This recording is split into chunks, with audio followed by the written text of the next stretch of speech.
안녕하세요. 오늘 영상에선 제가 작전을 밀면서 실제로 사용했던 덱에 대해 소개해볼까 합니다. 저는 현재 노말 난이도 30-35까지 밀었어요. 여긴 권장 전투력이 대략 34만 정도 됩니다. 그리고 하드 난이도도 전부 클리어를 했고요. 무한회랑은 292층까지 밀었습니다. 제가 보통 작전을 밀 때 사용했던 덱은 다음과 같습니다. 노자리아, 왈츠아세라, 에밀리, 바니걸 샤를 전에도 몇 번 소개를 했던 덱인데 0티어 캐릭터만 눌러담은 성능이 되게 좋은 덱입니다. 여기에 상황에 맞춰서 딜러들이나 탱커들의 속성을 바꿔주기만 하면 되기 때문에 다양한 속성에 대응할 수 있죠. 그리고 제가 많이 사용했던 브레이크 스킬은 보통 큐브 과부하를 많이 사용했고요. 그리고 가끔씩 이 차원 강습도 상당히 좋았습니다. 작전을 밀 때는 보통 이 두 개만 사용을 했어요. 다음은 보스의 속성별로 주로 어떤 조합을 사용했는지 알려드리겠습니다. 첫 번째로 태양 속성 덱입니다. 별 속성 보스를 브레이크 상태로 만들기 위해서 힐대와 바니걸 샤르를 채용했고요. 웬만한 스테이지는 이 조합으로 밀었습니다. 태양 속성 중에선 바니걸 샤르이 정말 좋습니다. 바니걸 샤르이 있다면 반드시 덱에 넣어주시면 되겠습니다. 가끔씩 뮤리엘을 사용하긴 했는데 솔직히 말해서 굳이 필요는 없었던 것 같네요. 다음은 달 속성 조합입니다. 달 속성에는 에밀리도 있고 성능이 좋은 데미지 딜러도 많기 때문에 현재 기준으론 상당히 좋은 속성이라고 볼 수 있을 것 같습니다. 저 같은 경우에는 바니걸 프레이 혹은 바니걸 클레어를 자주 사용했고요. 가끔씩 왈츠 아세라를 사용하기 어려운 기믹이 나올 때 달속성 파티로 보스를 클리어한 적도 있었어요. 참고로 저번 코스모 게이트 고점 조합에서도 달속성 파티가 포함되어 있다는 점 참고해주시면 좋을 것 같습니다. 다음은 별속성입니다. 별속성 조합에서 에밀리를 사용하셔도 되지만 별속성의 에데 역시도 굉장히 안정적인 모습을 보여줍니다. 저 같은 경우엔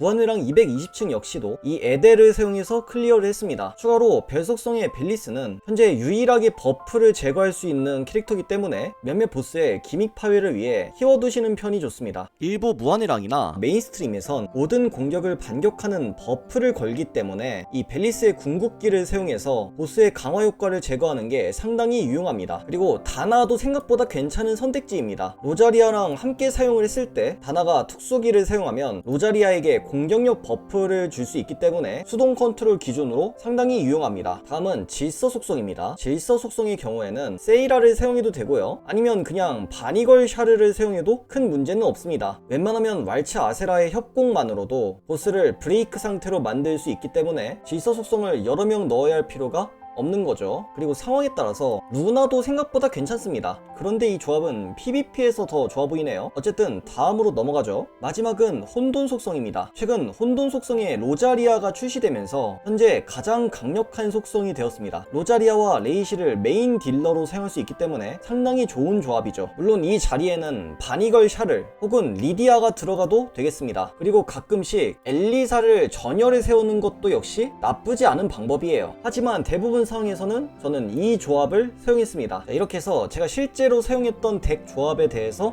알려드렸고요. 시청해주셔서 감사합니다.